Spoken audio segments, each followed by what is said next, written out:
ಮಹಿಳೆಯರಿಗೆ ರಿಸರ್ವೇಶನ್ ಕೊಡಬೇಕು ಅಂತ ಬಹಳ ಚರ್ಚೆಲಿದೆ. ನಿಮ್ಗೆ ಏನಿಸುತ್ತೆ ಸರ್, ಕೊಡ್ಬೇಕಾ ಬೇಡ? ಕೊಡ್ಬೇಕು ಸರ್, ಯಾಕೆ ಕೊಡ್ಬೇಕು ಸರ್? ಅವ್ರಿಗೊಂದು ಜವಾಬ್ದಾರಿ ಅನ್ನೋದು ಇರ್ತೈತೆ. ಈಗ ಬರೀ ಗಂಡಸರೇ ಇದೆ ಅಂತಂದರೆ ಏನೋ ಒಂಥರ ಅದು ಅಷ್ಟೇನು ಚೆನ್ನಾಗಿರಲ್ಲ. ಮಹಿಳೆಯರಿಗೆ ಮೀಸಲಾತಿ 30% ಕೊಡಬೇಕು ಅಂತ ಒಂದು ಇದೈತೆ, ಕೊಟ್ಟರೆ ಒಳ್ಳೇದು ಅಂತ ಕೊಟ್ರೆ ಅವರು ಹೊರಗಡೆ ಬರ್ತಾರೆ, ಕೆಲಸ ಮಾಡಕ್ಕೆ ಅವ್ರಿಗೆ ಒಂದು ಸ್ಟ್ರೆಂತ್ ಸಿಗುತ್ತೆ. ಅವ್ರಿಗೆ ಒಂದು ಈಗ ಎಲ್ಲ ಇಲಾಖೆಗಳಲ್ಲಿ ಇದ್ದಾರೆ, ಏರೋಪ್ಲೇನ್ ಪೈಲಟ್ ಇದ್ದಾರೆ, ರಾಕೆಟಲ್ಲಿ ಹೋಗಿ ಬಂದಿದ್ದಾರೆ. ಅಂಥದ್ದು ಇಲ್ಲಿ ರಿಸರ್ವೇಷನ್ ಇಲ್ಲ ಅಂದರೆ ಅದೇನು ಚೆನ್ನಾಗಿರಲ್ಲ. ಎಲ್ಲ ಕಡೆ ಇದ್ದರೆ ಒಳ್ಳೇದು. ಸಾಲ ಮನ್ನಾ ನಿಮ್ಗೆ ಅನ್ಸುತ್ತೆ ಸರ್? ಸಾಲ ಮನ್ನಾ ಅಂತ ಈ ಎಲೆಕ್ಷನ್ ಗಿಮಿಕ್ಸ್ ತರೋದು. ಸಾಲ ಮನ್ನಾನೂ ಆಗಲಿಲ್ಲ, ಯಾರ್ದು ಆಗಲಿಲ್ಲ. 53,000 ಕೋಟಿ ಅಂತಂದರೆ ಈಗ ಈ ಕರ್ನಾಟಕ ಬೇಕಾದಷ್ಟು ಸಾಲಗಳಲ್ಲೆಲ್ಲ ಐತೆ. ಎಲ್ಲಿ ₹1 ಸಾಲ ಮನ್ನಾ ಮಾಡಿಲ್ಲ, ನೋಟಿಸ್ಗಳೆಲ್ಲ ಬಂದೈತೆ ಜನಗಳಿಗೆ. ಅವರೆಲ್ಲನೂ ಈ ಆತ್ಮಹತ್ಯೆಗಳು ಅವೆಲ್ಲ ಏನು ರೈತರ ಆತ್ಮಹತ್ಯೆ ಎಲ್ಲ ನಿಂತಿಲ್ಲ. ಸಾಲ ಎಲ್ಲಿ ₹10 ಮನ್ನಾ ಆಗಿರೋದಿಲ್ಲ, ಸುಮ್ಮನೆ ಹೇಳ್ತಾ ಇದ್ದಾರೆ. ಸಣ್ಣ ಮೊತ್ತಕ್ಕೆ ರೈತರು ಆತ್ಮಹತ್ಯೆ ಮಾಡ್ಕೋತಾರೆ, ಅವ್ರಿಗೆ ಏನು ಹೇಳ್ತೀರಿ ನೀವು? ಯಾವನು ಸಾಯ್ತಾನೆ ಅವನಂತ ದಡ್ಡಿನೊಬ್ಬನಿಲ್ಲ ಸರ್. ಯಾರು ಸಾಯ್ಬಾರ್ದು, ಸಾಲಕ್ಕೆ ಹೆದರಬಾರ್ದು. ಯಾರು ಏನು ಮಾಡೋಕ್ಕಾಗಲ್ಲ. ಅವ್ರೇನು ಬಂದು ಸಾಯ್ಸೋಕೆ ಹೋಗಲ್ಲ ಸಾಲ ಕೇಳೋರು. ಇವನ ಹೋಗಿ ಸತ್ತೋಗ್ತಾನೆ, ಸಾಯ್ಬಾರ್ದು ಸರ್. ಈಗ ಸಿಂಗಲ್ ಗೌರ್ಮೆಂಟ್ ಬಂದ್ರೆ ಬೆಸ್ಟ್, ಸಮ್ಮಿಶ್ರ ಸರ್ಕಾರ ಬಂದ್ರೆ ಬೆಸ್ಟ್? ಸರ್, ಸಿಂಗಲ್ ಬಂದರೆ ಒಳ್ಳೇದು. ಈಗ ನೋಡ್ರಿ, ನಾಯಿಗಳ ಥರ ಕಚ್ಚಾಡ್ತಾ ಇದ್ದಾರಲ್ಲ, ಕಚ್ಚಾಡೋದು ಇರಬಾರ್ದು. ಆಮೇಲೆ ಒಬ್ಬ ಅಭ್ಯರ್ಥಿದು ಎಲೆಕ್ಷನ್ ನಿಂತ್ಕೊಂಡಾಗ ಒಂದ್ಸಲ ಏನಿತ್ತು ಆಸ್ತಿ, ನೆಕ್ಸ್ಟ್ ಎಲೆಕ್ಷನ್ ಬರೋದಲ್ಲಿ 100 ಟೈಮ್ ಜಾಸ್ತಿ ಆಗ್ಬಿಡ್ತಾರೆ. ಹೌದು, ಇದೇ ನಾನು ಹೇಳ್ದಲ್ಲ, ಅವ್ರು ಸ್ವಂತಕ್ಕೆ ಮಾಡ್ಕೊಂಡವ್ರೆ ಜಾಸ್ತಿ. ಈಗ ಇವ್ರು ಬಂಡವಾಳ ಹಾಕ್ತಾರೆ, 100 ಕೋಟಿ ಹಾಕ್ತಾರೆ, 500 ಕೋಟಿ ಮಾಡ್ಕೊತಾರೆ. 100 ಕೋಟಿ 500 ಕೋಟಿ ಮಾಡ್ತಾರೆ. ಬಿಸ್ನೆಸ್ ಆಗಿದೆ. ದೇಶಕ್ಕೋಸ್ಕರ ವೋಟ್ ಮಾಡಿ. ಹೌದು ಸರ್, ಈಗ ಎಲೆಕ್ಷನ್ ಬರ್ತದೆ, ಲೋಕಸಭೆ ವೋಟ್ ಮಾಡ್ತೀರಾ? ಮಾಡ್ತೀವಿ ಖಂಡಿತ. ನಾವು ನೋಡಿ ಎಲ್ಲಾ ಕೆಲಸ ಇದ್ರು ಲೋಕಸಭೆ ಚುನಾವಣೆಗೆ ನಿಮ್ ಜನಗಳು ನಾಡಿ ಮಿಡಿತಾ ಅನ್ನೋದು ಕ್ಯೂರಿಯಾಸಿಟಿ ತಿಳ್ಕೊಳ್ಳ ಅಂತ. ಏನ್ ಮಾಡ್ತಾರೆ ಜನಗಳು, ಹೆಂಗ್ ವೋಟ್ ಹಾಕ್ತಾರೆ? ಇಲ್ಲಿನ ರೋಡ್ ಸೈಡ್ ಮತ್ತೆ ಶ್ರಮಿಕ ಜನರು ಅಂದ್ರೆ ಡೈಲಿ ದುಡ್ಡು ತಿಂತಾರಲ್ಲ, ಇವ್ರ ಲೈಫ್ ಸ್ಟೈಲ್ ಹೆಂಗಿರುತ್ತೆ, ಇವ್ರ ಮನ್ಸಲ್ಲಿ ಹೆಂಗಿರುತ್ತೆ ಒಂದು ರಾಜಕೀಯ ಅಂದ್ರೆ ಅಂತ ಒಂದು ಕ್ಯೂರಿಯಾಸಿಟಿ. ಅದಕ್ಕೆ ನಾನೇ ಹಿಡ್ಕೊಂಡ್ಬಂದ್ಬಿಟ್ಟೆ ಮೈಕ್ನ, ಏನ್ ಹೇಳ್ತಾರೆ ಕೇಳೋಣ ಅಂತ. ಸೊ ಏನ್ ಹೇಳ್ತೀರಿ ಸರ್, ನಿಮ್ ಕ್ಷೇತ್ರದಲ್ಲಿ ಹೆಂಗಿದೆ? ಸರ್, ನಮ್ಮ ಕ್ಷೇತ್ರದಲ್ಲಿ ಇನ್ನೂ ಆ ಥರ ರಮಾರಮಿ ಯಾರೋ ಬಂದು ಓಟ್ ಕೇಳೋದು ಆ ಥರ ಎಲ್ಲ ಏನೂ ಇಲ್ಲ. ಬಂದು ಕೇಳಿದ್ರೆ ಓಟ್ ಮಾಡ್ತೀವಿ ಖಂಡಿತ. ನಾವು ಓಟ್ ಮಾಡ್ತೀವಿ. ಬಟ್ ಓಟ್ ಅಂತೂ ಮಾಡ್ತೀವಿ. ಯಾರು ಕೇಳಲಿಕ್ಕೆ ಬಿಡ್ಲಿ, ನಿಮ್ಮ ಹಕ್ಕು ನೀವು ಚಲಾಯಿಸ್ತೀವಿ. ಆದ್ರೆ ಬಂದು ಕೇಳಿದ್ರೆ ನಮಗೆ ಇಲ್ಲಿ ನೀರಿನ ಅಭಾವ ಜಾಸ್ತಿ. ಓಕೆ. ಈಗ ತರಕಾರಿ ವ್ಯಾಪಾರ ಮಾಡ್ತೀವಿ ನಾವು, ಎಲ್ಲೋದ್ರೂ ತರಕಾರಿ ಇಲ್ಲ, ಕಾರಣ ನೀರಿಲ್ಲ. 1,500 ಅಡಿ ಕೊರೆದ್ರೂ ನೀರಿಲ್ಲ ಅಂತಾರೆ. ನಮಗೆ ನೀರಿನ ಅನುಕೂಲ ಮಾಡಬೇಕು. ಈ ಕಡೆ ಈ ಎತ್ತಿನ ಹೊಳೆ ಅಂತಾರಲ್ಲ, ಆ ನೀರು ಬೇಗ ಬರಬೇಕು. ಥರ ಸೌಲಭ್ಯ ಯಾರು ಮಾಡ್ತಾರೋ, ಯಾರು ಸರ್ಕಾರ ರಚನೆ ಮಾಡ್ತಾರೋ ಅವ್ರ ಪರವಾಗಿ ನಾವು ಓಟ್ ಮಾಡ್ತೀವಿ. ಜಾತಿ ನೋಡ್ಕೊಂಡು ಜನ ಓಟ್ ಹಾಕ್ತಾರೆ, ನಿಮ್ಗೇನು ಅನ್ಸುತ್ತೆ ಇದು? ಸರ್, ಜಾತಿ ನೋಡ್ಕೊಂಡು ಹಲವಾರು ಜನ ಮಾಡ್ತಾರೆ, ಆದ್ರೆ ವ್ಯಕ್ತಿ ನೋಡಿ ಓಟ್ ಮಾಡಬೇಕು. ನಮಗೆ ಅರ್ಹತೆ. ಈಗ ನಮ್ಗೆ ಈ ದೇವನಹಳ್ಳಿಯಿಂದ ಕೋಲಾರ ತನಕ ರಸ್ತೆ ಸರಿ ಇಲ್ಲ. 10 ವರ್ಷದಿಂದ ರಸ್ತೆ ಹಂಗೆ ಇದೆ. ದೇವನಹಳ್ಳಿಯಿಂದ ಕೋಲಾರ. ಓಕೆ. ಎಷ್ಟು ಕಿಲೋಮೀಟರ್ ಸರ್? 40 ಕಿಲೋಮೀಟರ್ ಆಗುತ್ತೆ ಇಲ್ಲಿಂದ. ದೇವನಹಳ್ಳಿಯಿಂದ ಬಂದ್ಬಿಟ್ಟು 52 ಕಿಲೋಮೀಟರ್ ಆಗುತ್ತೆ. 50 ಕಿಲೋಮೀಟರ್ ರಸ್ತೆ ಸರಿ ಇಲ್ಲ. ಬಹಳ ಕಷ್ಟ ಇದೆ. ರಸ್ತೆ ಇಲ್ಲ, ನೀರಿನ ಅನುಕೂಲ ಇಲ್ಲ. ಜನ ಏನು ಕೇಳ ಸರ್, ಬೇರೆ ನೀರು ಕೇಳ್ತಾರೆ, ರಸ್ತೆ ಕೇಳ್ತಾರೆ, ವಿದ್ಯುತ್ತು. ರೈತರು ನೀರು ಓಡಿಸೋದಕ್ಕೆ, ಪಂಪ್ ಮೋಟರ್ ಓಡಿಸೋದಕ್ಕೆ ವಿದ್ಯುತ್ ಬೇಕು. ಈ 3 ಅನುಕೂಲ ಕೇಳ್ತಾರೆ, ಅದನ್ನೇ ಮಾಡಲ್ಲ. ಎಲೆಕ್ಷನ್ ಬಂದಾಗ ಎಲ್ಲ ಹೇಳ್ತಾರೆ, ಬಂದು ನಾವು ಮಾಡ್ತೀವಿ ಅಂತ. ಯಾರು ಮಾಡ್ತಾ ಇಲ್ಲ. ನಮ್ಮ ಜನ ಅದಕ್ಕೆ ಬುದ್ಧಿವಂತರಾಗಬೇಕು. ಯಾರು ಕೆಲಸ ಮಾಡ್ತಾರೋ ಅವ್ರಿಗೆ ಓಟ್ ಕೊಡಬೇಕು. BJP ಅಂತಲ್ಲ, ಕಾಂಗ್ರೆಸ್ ಅಂತಲ್ಲ, ಯಾರೇನಿಲ್ಲಿ ಕೆಲಸ ಮಾಡೋಂಥ ವ್ಯಕ್ತಿಗೆ ಓಟ್ ಕೊಡಬೇಕು. ಅರ್ಹತೆ ಯಾರಿಗೈತೆ ಅರ್ಹತೆ ಇರೋರು ಚುನಾಯಿಸಬೇಕು. ನೀವು ಇವ್ರ ಕೆಲಸ ಮಾಡೋದಾದ್ರೆ ಜಾತಿ ನಮ್ಮ ಜಾತಿ ನಮ್ಮ ಕುಲ ಅಂತೇಳಿ ಓಟ್ ಹಾಕ್ಬಾರ್ದು. ಈ ನಿಮ್ಮ ಕೆಲಸಗಳು ಜನರ ಕೈಗೆ ಸಿಗುವಂತ ನಾಯಕರಿದ್ದು ಅರ್ಹತೆ ನಿಮ್ಗಿದ್ರೆ, ಅವರ ಕೆಲಸಗಳು ಕೊಟ್ಟಿರುವಂತ ಆಶ್ವಾಸನೆ ಈಡೇರಿಸೋದಾದ್ರೆ ಇವ್ರನ್ನ ಬಂದು ಓಟ್ ಕೇಳಿ. ಹೌದು ಸರ್. ಇಲ್ಲ ಬೇಡ ಇಲ್ಲ, ಓಟ್ ಕೇಳಕ್ಕೆ ಬರಬೇಡಿ. ಸೊ ಈಗ ನೀವು ಓಟ್ ಮಾಡ್ತಾ ಇದ್ದೀರಾ, ಓಟೇ ಮಾಡಲ್ವಲ್ಲ, ಅವ್ರಿಗೆ ಏನ್ ಹೇಳ್ತೀರಿ ಸರ್? ಓಟ್ ಮಾಡ್ಲಿಲ್ಲ ಅಂದ್ರೆ ಅಂತವ್ರ ಹೆಸರಿಂದ ಸರ್ಕಾರಿ ಸೌಲಭ್ಯ ಏನ್ ಸಿಗ್ತೈತೆ ಎಲ್ಲ ತೆಗೆದು ಬಿಡ್ಬೇಕು. ಅವ್ರ ಹೆಸರಲ್ಲಿರೋ ಎಲ್ಲ ಸೌಲಭ್ಯಗಳನ್ನ ಡಿಲೀಟೇ ಮಾಡ್ಬಿಡ್ಬೇಕು. ಓಟ್ ಯಾರು ಮಾಡೋದಿಲ್ಲ, ಅವ್ರ ಸೌಲಭ್ಯ ಕೊಟ್ಟಿರ್ತಕ್ಕಂಥ ಸರ್ಕಾರ ಗೌರ್ಮೆಂಟ್ ಪ್ರತಿಯೊಂದಕ್ಕೂ ಕ್ಯಾನ್ಸಲ್ ಮಾಡಿದ್ರೆ ಅವರು ಜ್ಞಾಪಶಕ್ತಿಯಿಂದ ಬಂದು ನಮ್ಗೆ ಈ ತರ ತೊಂದರೆ ಆಗ್ತದೆ ಅಂತ ಓಟ್ ಮಾಡ್ತಾರೆ. ಬಹಳ ಒಳ್ಳೆ ಮಾತು ಹೇಳಿದ್ರು ಸರ್. ಅವರು ನಮ್ದಕ್ಕೂ ನಾವು ಓಟ್ ಮಾಡ್ಬೇಕು. ನಮ್ಮ ಸ್ನೇಹಿತರಿಗೆಲ್ಲ ಹೇಳೋದಷ್ಟೇ, ಎಲ್ಲರೂ ಓಟ್ ಮಾಡ್ರಿ. ನೀವು ಮಾಡಿ, ನಿಮ್ಮವ್ರನ್ನು ಕರ್ಕೊಂಡು ಎಲ್ಲರೂ ಓಟ್ ಮಾಡ್ಬೇಕು. ನೆಕ್ಸ್ಟ್ ಇನ್ಯಾರು ಏನ್ ಹೇಳ್ತಾರೆ ಕೇಳೋಣ. ಸರ್ ನಮಸ್ಕಾರ, ನಿಮ್ಮ ಹೆಸರು? ನಾನು ಸ್ವಾಮಿ ಅಂತ. ಏನ್ ಮಾಡ್ಕೊಂಡಿದ್ದೀರಿ sir? Sir, MA in sociology. MA in sociology. Yes, very nice sir. ವೃತ್ತಿ ಏನು? ವೃತ್ತಿ ಇವಾಗ ಮೊದಲು ಪ್ರೈವೇಟ್ ಕೆಲ್ಸಕೋತಾ ಇದ್ದೆ. ಓಕೆ. ಇವಾಗ ಮಾಮೂಲಿ ಒಂದು 10 ವರ್ಷದಿಂದ ರಿಯಲ್ ಎಸ್ಟೇಟು ಅದು ಇದು ಅಂತ ಇದೆ. ಎಲ್ಲ ಹೊರಟೋಯ್ತು. ಸರ್, ಈಗ ಲೋಕಸಭಾ ಎಲೆಕ್ಷನ್ ವೋಟ್ ಮಾಡ್ತೀವಿ ಸರ್? ಸರ್, ಮಾಡ್ತೀವಿ ಸರ್. ಓಟು ಮತದಾನ ಹಕ್ಕು ಪ್ರಜೆದು, ವೇಸ್ಟ್ ಮಾಡ್ಕೊಡ್ದು ಹಾಕ್ಲೇಬೇಕು ಸರ್. ಸರ್, ವೋಟ್ ಮಾಡ್ಬೇಕಾದ್ರೆ ಅಭ್ಯರ್ಥಿಗಳ ಏನ್ ಮಾನದಂಡ ನೋಡ್ತೀರಿ, ಏನ್ ಕ್ವಾಲಿಟೀಸ್ ಇರ್ಬೇಕು ಸರ್ ನಿಮ್ಗೆ? ಸರ್, ವೋಟ್ ಮಾಡಬೇಕಾದ್ರೆ ಇವಾಗ MP ಎಲೆಕ್ಷನ್ ಅಂತ ಇದ್ದಾರಲ್ಲ, ಚುನಾವಣೆಗೆ ನಿಂತ್ಕೊಂತಾನೆ ಅಭ್ಯರ್ಥಿ, ಅವನು ಬಡವರ ಆಲೋಚನೆಗಳು ಮತ್ತು ನಮ್ಮ ಸಮಾಜದಲ್ಲಿ ಇವಾಗ ಏನು ಕುಂದುಕೊರತೆಗಳಿರ್ತದೆ ಅವರ ಕ್ಷೇತ್ರದಲ್ಲಿ ಯಾವುದು ನೀರಿನ ಸಮಸ್ಯೆ ಇರ್ತದೆ, ಮನೆಗಳ ಸಮಸ್ಯೆ ಇರುತ್ತೆ, ಯಾರೋ ಒಬ್ಬರು ಬಡವರು ಬರ್ತಾನೆ, ಅವನಿಗೆ ಕುಂದುಕೊರತೆಗಳೆಲ್ಲ ಆಶ್ವಾಸನೆ ಕೊಟ್ಟು ಒಳ್ಳೆ ಸಮಾಜದಲ್ಲಿ ಅವನಿಗೆ ಒಳ್ಳೆ ಸಹಕಾರ ಕೊಟ್ಟು ನಾನು ಮಾಡ್ತೀನಿ ಅನ್ನೋರಿಗೆ ಅಭ್ಯರ್ಥಿಗೆ ಆ ಪಾರ್ಟಿ ಈ ಪಾರ್ಟಿ ಅಂದಿರ ಆ ಅಭ್ಯರ್ಥಿಗೆ ಮಾತ್ರ ಅವನು ವೋಟ್ ಹಾಕ್ಬೋದು ಸರ್. ಸೊ ನೀವು ಒಳ್ಳೆ ವ್ಯಕ್ತಿ ನೋಡಾಕ್ತೀರಾ ಅಥವಾ ನಿಮ್ಮ ಜಾತಿಯವ್ರು ನಿಂತಿರ್ತಾರೆ? ಹಾಂ ಯಾರನ್ನ ಆಯ್ಕೆ ಮಾಡ್ಕೊತಾರೆ ಸರ್, ಒಳ್ಳೆ ವ್ಯಕ್ತಿ. ಸಾಲ ಮನ್ನಾ ಅಂತ ಆಯ್ತು, ನಿಮ್ದು ಆಗಿದೆಯಾ ಸರ್? ಇದು ಏನು ನಮ್ದು ಸಾಲ ಇಲ್ಲ, ಸಾಲ ಇಲ್ಲ. ಸಾಲ ರೈತರಿಗೆ ಮಾಡಿಲ್ಲ. ಆಗಿದೆಯಾ ಈಗ ಸರ್ ರೈತರಿಗೆ ಸರ್ ಎಷ್ಟು ಮಾಡಿದ್ದಾರೆ ಇವರು?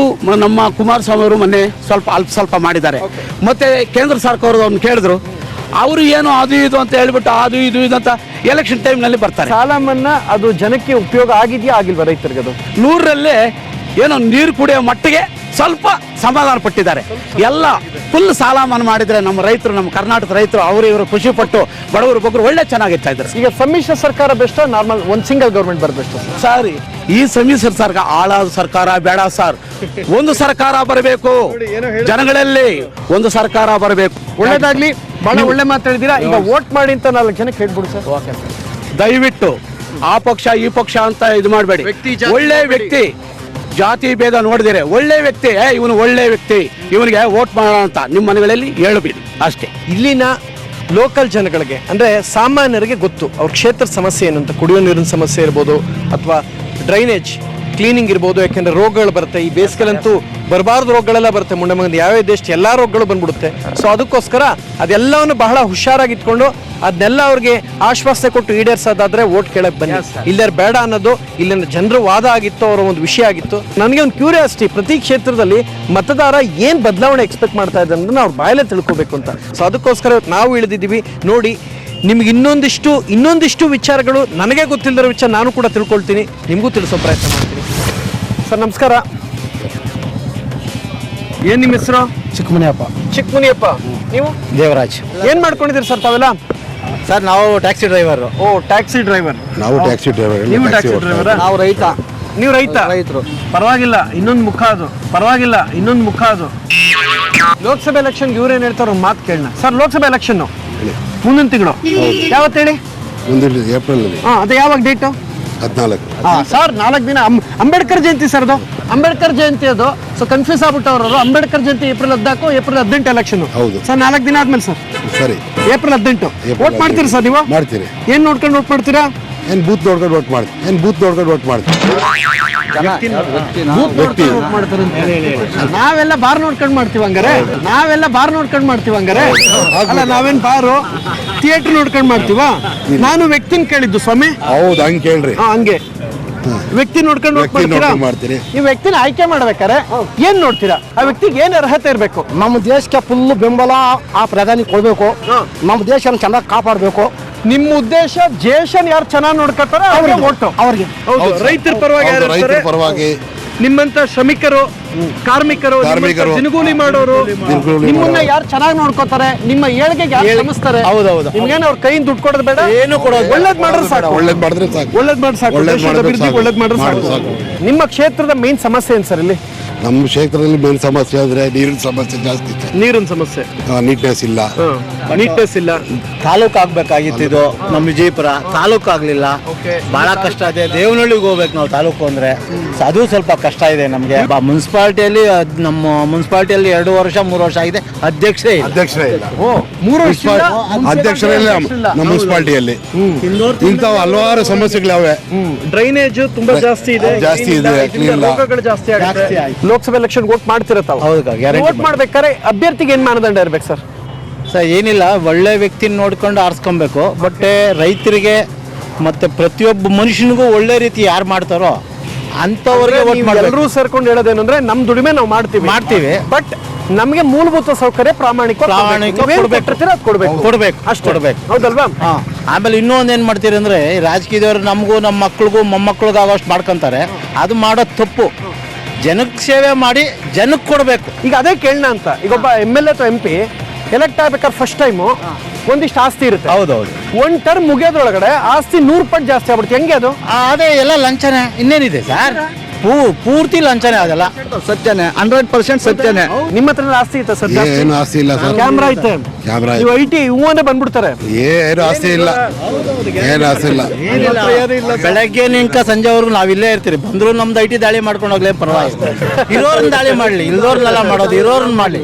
ಓಟ್ ಕೇಳಕ್ ಬರೋರು ಏನ್ ಕ್ವಾಲಿಟೀಸ್ ಇಟ್ಕೊಂಡ್ ಬರ್ಬೇಕು, ಮತ್ತೆ ನಿಮ್ಮ ಏನ್ ಭರವಸೆ ಈಡೇರ್ಸೋದಾದ್ರೆ ಹತ್ರ ಬರ್ಬೇಕು ಸರ್, ಓಟ್ ಕೇಳಕ್ ಬರೋರು ಖಂಡಿತ ಹೇಳ್ತೀರಿ, ಯಾವುದೇ ಕಾರಣಕ್ಕೂ ಏನು ತಗಂಡೆ ನಿಯತ್ತಾಗಿ ದುಡಿಯಂತವ್ರಿಗೆ ಮಾತ್ರ ಓಟ್ ಹಾಕ್ಬೇಕು. ಹಿಂಗಂದು ತಗೊಳ್ದೆ ಅಂದ್ರೆ ಏನು? ಹಿಂಗಂದು ತಗೊಳ್ದೆ ಅಂದ್ರೆ ಏನು? ದುಡ್ಡು ಗಿಡ್ಡು ತಗೊಂಡೆ ನಿಯತ್ತಾಗಿ ಯಾರು ದುಡ್ದಿರ್ತಾರೋ ಅಂತವ್ರಿಗೆ ಮಾತ್ರ ಓಟ್ ಕೊಡ್ಬೇಕು. ಅಂತವ್ರಿದ್ರೆ ನಮ್ಮ ಹತ್ರ ಓಟ್ ಕೇಳ್ಬೇಕು.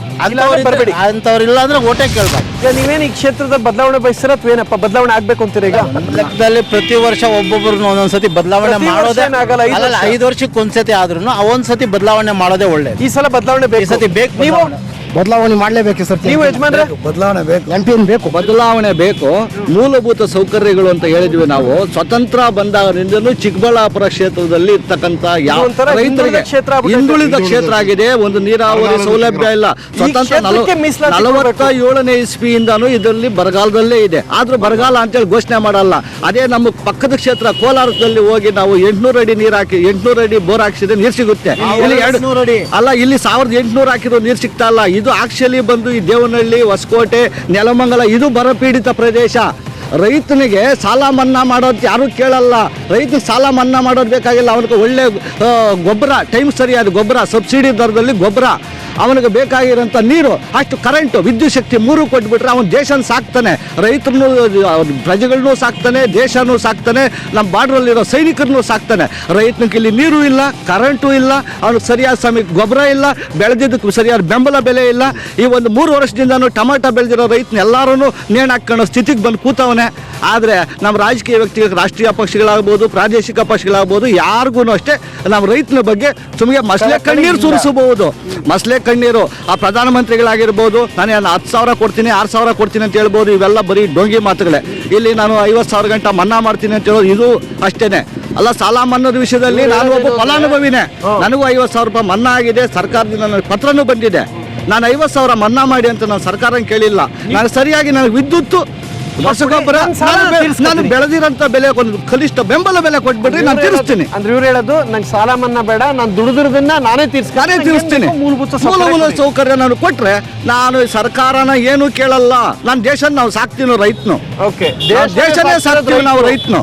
ಓಕೆ, ಬರೀ ಇವರು ಪತ್ರಿಕೆ 800 ಅಡಿ 800 ಅದೇ ಬರ್ತೀನಿ 800 ಅಡಿ ಪಕ್ಕದ ಜಿಲ್ಲೆಯಲ್ಲಿ ಬರ್ತದೆ. ಸೊ ಅದನ್ನ ಬರ ಅಂತ ಘೋಷಿಸ್ತಾರೆ. ನಮ್ 1800 ಅಡಿ ತಗೊಡಿದ್ರು ನಮ್ಗೆ ನೀರು ಸಿಗ್ತಾ ಇಲ್ಲ. ನಮ್ಮ ನಿನ್ನೆ ಯಾಕೆ ಬರ ಅಂತ ಘೋಷಿಸಿಲ್ಲ. ಅಂಡ್ 1947ಇಂದ ನಾವು ಬಹಳ ಹಿಂದುಳಿದಿದ್ದೀವಿ. ಕುಡಿಯೋ ನೀರು ಬೇಕು, ವ್ಯವಸಾಯಕ್ಕೆ ನೀರು ಬೇಕು, ಕೃಷಿಗೆ. 3ನೇದು ರಸಗೊಬ್ಬರಗಳು ಇನ್ ಟೈಮ್ಗೆ ರೈತರಿಗೆ ಕೈ ತಲುಪಬೇಕು.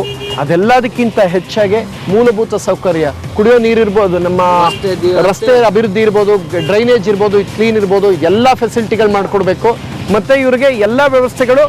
ಇವರು ದೇಶಕ್ಕೆ ಅನ್ನ ಹಾಕ್ತೀವಿ, ದೇಶ ನಾವು ಸಾಕ್ತೀವಿ. ರೈತರು ನಮ್ಗೆ ಯಾರ ಅಗತ್ಯವೂ ಇಲ್ಲ, ನಮ್ಗೆ ಯಾರೊಬ್ಬರ ಋಣವೂ ಬೇಕಾಗಿಲ್ಲ. ಸೊ ನಾವು ದುಡ್ಡು ಸಾಕ್ತೀವಿ, ನಮ್ಗೇನು ಬೇಕು ಅದನ್ನು ಕೊಟ್ಬಿಡ್ರಪ್ಪ, ಸಾಲ ಮನ್ನಾ ಅದೆಲ್ಲ ಬೇಡ ಅಂತ ಓಪನ್ ಆಗಿಡ್ತೀವಿ.